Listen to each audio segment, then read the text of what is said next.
Hello সবাইকে, আমি রজনী। আমার আরও একটি নতুন ভিডিওয় তোমাদের অনেক অনেক স্বাগত। আজকের ভিডিওয় থাকবে সপ্তমীতে আমাদের দেখা উত্তর কলকাতার বেশ অনেকগুলো সেরা সেরা পুজো প্যান্ডেল। সবাই গুড মর্নিং বলে দাও। গুড মর্নিং, শুভ সপ্তমী। শুভ সপ্তমী সকলকে। আমরা এখন যাচ্ছি উত্তর কলকাতা। তারপরে কতটা যাব চলো সাথে যাই। আগে 8টা বাজে ঘড়িতে। সকাল 8টা নাগাদ আমরা আমাদের সপ্তমীর যাত্রা শুরু করেছিলাম। আর প্রথম দেখা আমাদের যে পুজো প্যান্ডেল তা হলো টালা প্রত্যয়।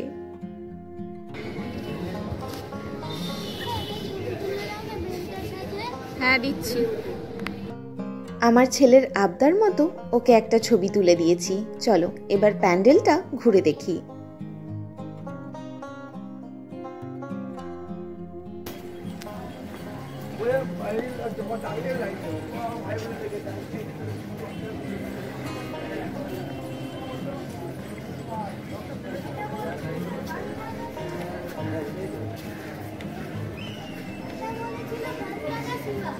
কে বলেছিল বন্দনা শিবা?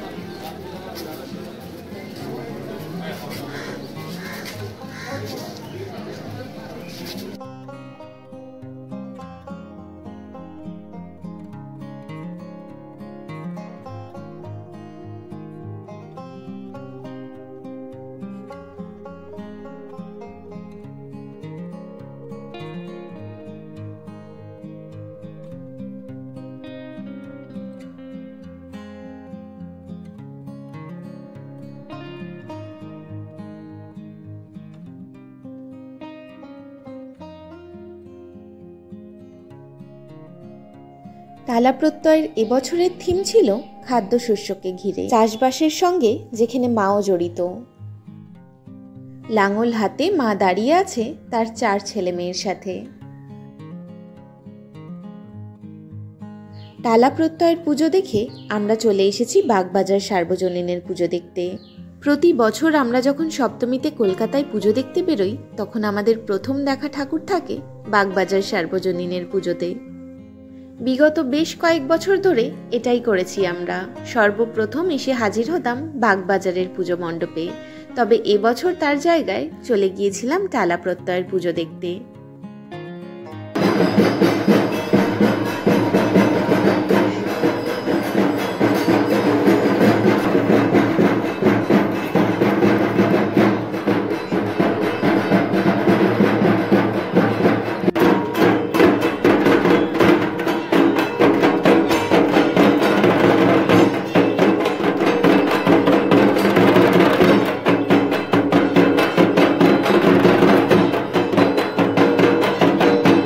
ঢাকের আওয়াজ আর তার সাথে মায়ের এমন সুন্দর মুখ, কি আর বলি এমন ভিডিওতে। বাগবাজারের মায়ের এই এমন সুন্দর মুখটা দেখতেই তো প্রতি বছর ছুটে আসা। বাগবাজারের পর আমরা এসেছি কুমারটুলি সার্বজনীনের পুজো দেখতে, যেখানে এবছরের থিম নারায়ণ দেবনাথের লেখা জনপ্রিয় একটি চরিত্র বাটুল দি গ্রেট।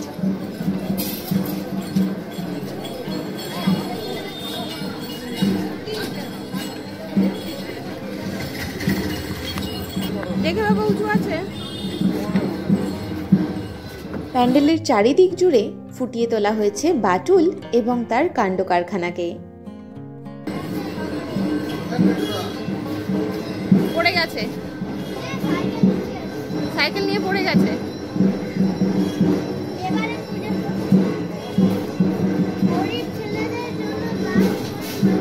স্যার এদিকে আসুন, কি ভিড় রে বাবা। ও মা, ও মামা, কে আমায় গুঁতো মারলো?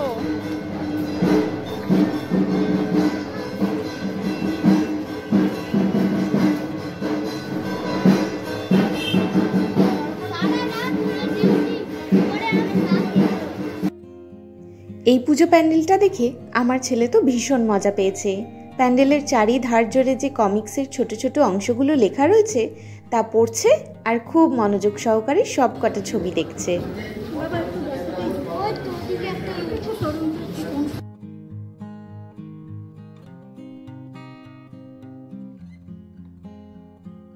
চলে এসেছি আমাদের দেখা চতুর্থ পুজো প্যান্ডেল জগৎ মুখার্জি পার্ক। এখানের পূজা মণ্ডপের এই বছরের থিম এআই। আজকাল তো সবই এআই এর যুগ, তাই এখানে দেবীর হাতের অস্ত্রগুলোও একেবারে অন্যরকম। ধীরে ধীরে ভেতরে গেলে তোমরাও তা দেখতে পাবে। মণ্ডপের দুপাশে দুটো রোবট দাঁড় করানো আছে, আর নিচে পড়ে আছে অসংখ্য মানুষের মাথা। আজকাল কম্পিউটার সিস্টেমের আমাদের সব ধরনের কাজগুলোকে এত সহজ করে তুলেছে যে মানুষের চিন্তা ভাবনা করার শক্তিটুকুও হ্রাস পাচ্ছে। তাই হয়তো মানুষের মাথাগুলো অকেজো হয়ে যাচ্ছে।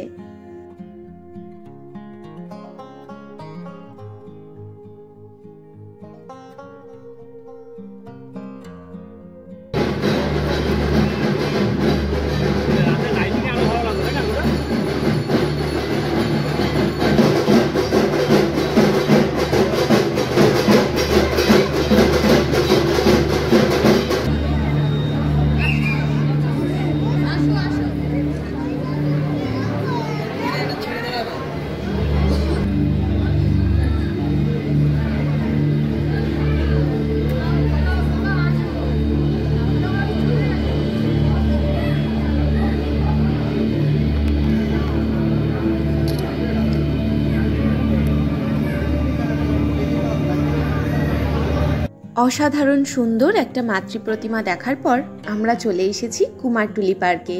আর এখানে এসে আমি বুঝতে পারছি যে আমাদের চারপাশে কত গুণী মানুষ ছড়িয়ে আছে। তাদের কাছে আমরা ভীষণই নগণ্য। কি সুন্দর পাতার উপরে নানান ধরনের কারুকার্য ফুটিয়ে তুলেছে।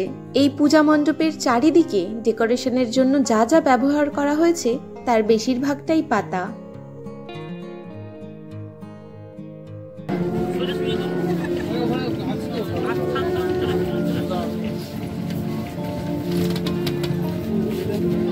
যদি প্রজ্বলিত হয় আত্মচেতনার দীপ্তি, শক্তিরূপেণ সংস্থিতা প্রকৃতিরূপায়ৈ নমস্তস্मै নমস্তস্मै নমো নমঃ।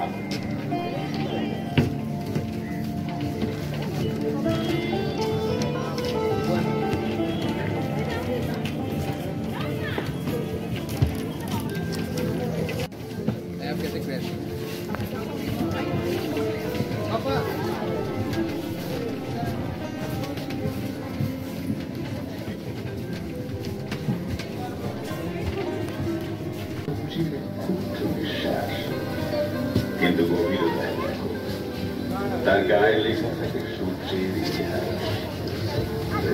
মানে একটি ঋতুর প্রস্থানে। কুমারটুলি পার্কে অসাধারণ সুন্দর একটা প্যান্ডেল দেখার পর আমরা চলে এসেছি এখন আহিরিটোলা যুবক বৃন্দতে। দেবী কবচম ওং অশ্ব দেবী কুণ্ডুবাচম ওং যৎ পরমাং লোকে সর্বরক্ষাকরণাম জন্মং ওং অশ্ব দেবী কবচম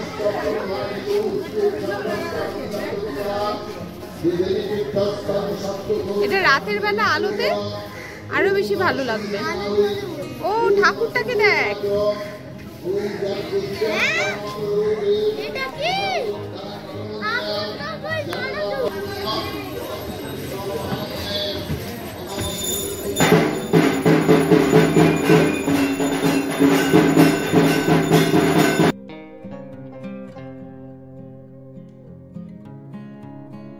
পেছন দিকে যে 10 হাতের দেবী দুর্গাকে দেখা যাচ্ছে তাকে কি ভালো করে খেয়াল করে দেখেছো? যে খণ্ড খণ্ড অংশ জুড়ে তাকে তৈরি করা হয়েছে। সঠিক জায়গায় না দাঁড়ালে দেবী দুর্গাকে তুমি সম্পূর্ণরূপে দেখতে পারবে না।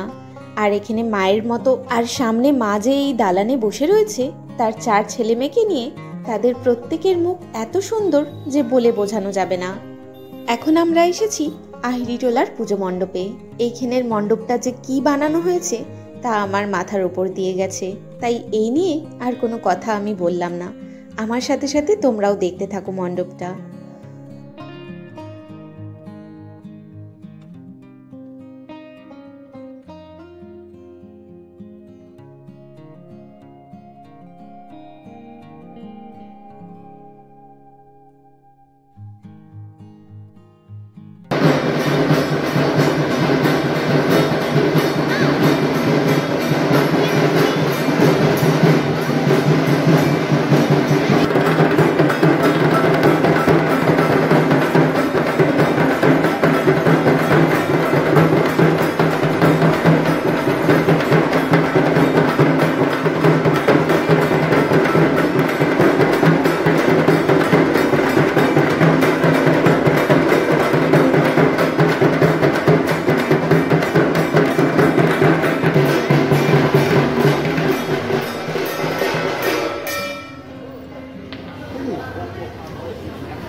শোভাবাজার রাজবাড়ির সাথে তো কত ইতিহাস জড়িয়ে আছে। হয়তো অনেকে প্রতি বছরই এই ঠাকুর দেখে থাকো, কিন্তু আমার কাছে এটা ছিল নতুন। প্রথমবার আমরা গেলাম শোভাবাজার রাজবাড়িতে। কত বছরের পুরনো এই কড়িকাঠগুলো যে কত ইতিহাস বহন করে আসছে তা হয়তো আমাদের অনেকেরই অজানা, কিন্তু এই কড়িকাঠগুলো এত ইতিহাসকে বুকে চেপে ধরে আজও আমাদের সামনে অক্ষত অবস্থায় রয়েছে। 1757 খ্রিস্টাব্দে রাজা নবকৃষ্ণ দেব কর্তৃক এত সুন্দর এই রাজবাড়িটি নির্মিত হয়েছিল, আর সেখানেই পূজিত হয়ে আসছেন দেবী দুর্গা। কলকাতার প্রথম দুর্গাপুজো বলতেও এটাকেই ধরে নেওয়া হয়। প্রায় 250 বছরেরও বেশি সময় ধরে চলতে থাকা এই রাজবাড়িটি আজও যে কত সুন্দর তা ভাষায় প্রকাশ করা যায় না।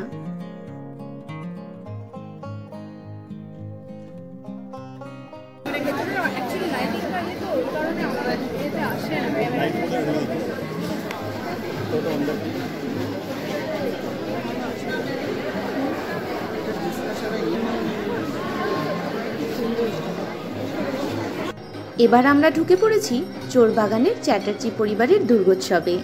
এই বাড়িটিও কিন্তু বেশ পুরনো, আর এখানে ঠাকুর দালানে দেবী দুর্গার পুজো হচ্ছে দেখে সেই লোভ আর সামলাতে পারলাম না, দেখতে চলে এলাম। যেখানে বাড়ির সমস্ত মেয়ে বউরা পুজোয় অংশ নিয়েছে। হয়তো সারা বছর তারা বাইরে থাকে, এই দুর্গাপুজোর সময়টাই তাদের একত্রিত হওয়ার সময়। হয়তো তারাও সারা বছর অপেক্ষা করে থাকে বাড়ির এই পুজোটায় আসার জন্য।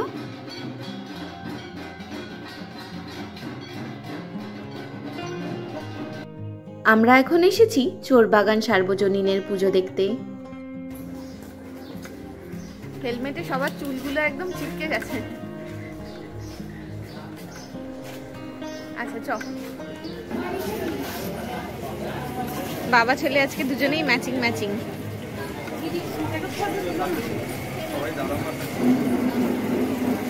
আমরা এখন এসেছি চোরবাগান সার্বজনীনের পুজোতে।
চোরবাগান থেকে আমরা সোজা চলে এসেছি কলেজ স্ট্রিটে কলেজ স্কোয়ারের পুজো দেখতে।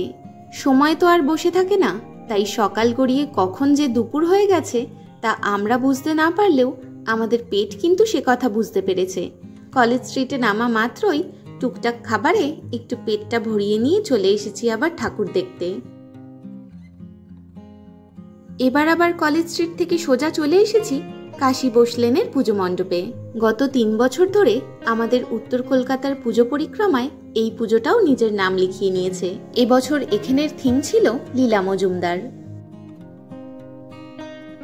কদিন আগে মহালয়ার সময় কলকাতায় যে প্রবল বৃষ্টি হয়েছিল আর তাতে যে পরিমাণ জল কলকাতায় জমেছিল, তারপরেও যে প্রতিটা পুজো মণ্ডপ মাত্র 7 দিনের মধ্যে এত সুন্দরভাবে সাজিয়ে গুছিয়ে আমাদের সামনে উপস্থাপন করেছে, তার জন্য কর্তৃপক্ষকে অসংখ্য ধন্যবাদ।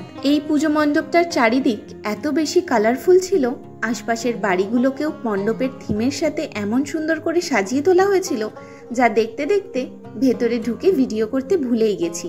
তবে তুলেছিলাম অসংখ্য ছবি। তাই সেই ছবিগুলোকেই রাখলাম তোমাদের জন্য। এটাই ছিল উত্তর কলকাতায় আমাদের দেখা শেষ পুজো প্যান্ডেল। আজকের ভিডিওটা কেমন লাগলো তা কিন্তু অবশ্যই জানিও। খুব শিগগিরই আবার নতুন ভিডিওয় তোমাদের সাথে দেখা হচ্ছে। ততক্ষণ পর্যন্ত তোমরা সবাই ভালো থেকো, সুস্থ থেকো। টাটা সবাইকে।